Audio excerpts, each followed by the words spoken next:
São Paulo Santos. E estou tentando... Não, estou arranjando o computador porque ele não funcionava. O meu marido depois vendeu vista, mas ficou tudo antiguíssimo, 2006. E não conseguia nem entrar aqui. Fui na escola, com a professora que esteve lá. Consegui pôr isto na internet, porque não conseguia apanhar em casa lá, nem na escola também não conseguia. Então, fiz lá um pouco na escola alguns programas, instalei, depois vão ver. Ver aqui. Tem a data, tem a hora, então dá para ver.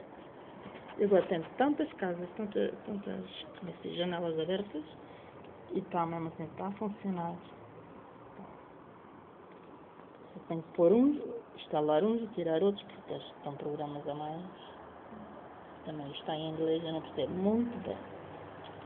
Mas está mais moderno, como estava antes.